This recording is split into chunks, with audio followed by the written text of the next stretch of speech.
Alors, qu'est-ce que le capitalisme?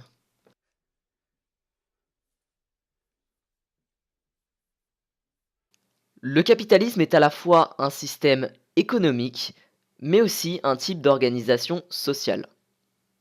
C'est aujourd'hui le système économique dominant dans le monde qui est à l'origine notamment du phénomène de mondialisation. Le capitalisme est un système économique pouvant être comparé au communisme.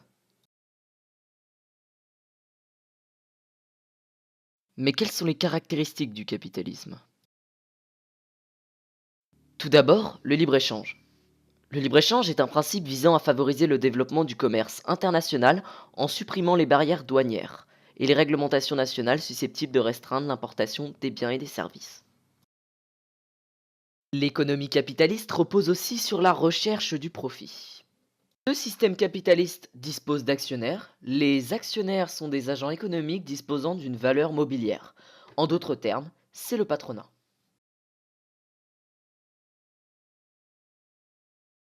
Et bien évidemment, le capitalisme est dans une optique d'accumulation du capital.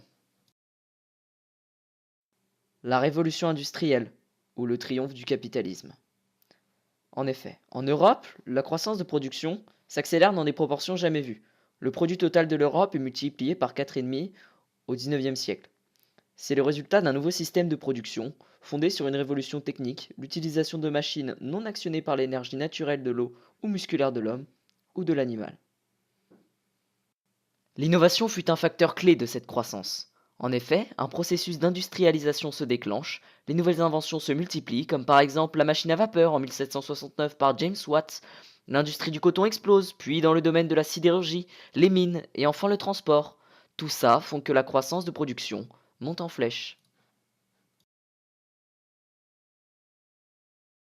Cette augmentation de production demande un besoin de main-d'œuvre plus élevé, ce qui amène l'exode rural.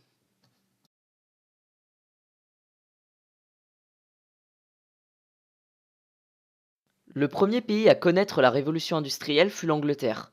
En effet, au cours du XIXe siècle, tous les éléments sont réunis pour favoriser l'essor de l'industrie au cœur de la Grande-Bretagne. La population rurale, ruinée, est contrainte d'abandonner les terroirs. Elle a alors pour seule issue de se rendre dans les centres urbains pour travailler. Les riches propriétaires, qui détiennent désormais les terres agricoles, s'appliquent à améliorer les techniques d'exploitation. C'est le début de la révolution agricole. L'augmentation des productions permet alors de subvenir aux besoins d'une population toujours croissante. De plus, les exploitations nécessitant de moins en moins de main-d'œuvre, les travailleurs se tournent à nouveau vers d'autres secteurs d'activité, tels que l'industrie. Parallèlement à cet événement, la Grande-Bretagne connaît une très forte hausse de sa population, avec de moins en moins de décès et de plus en plus de naissances. La main-d'œuvre se multiplie au même titre que les consommateurs.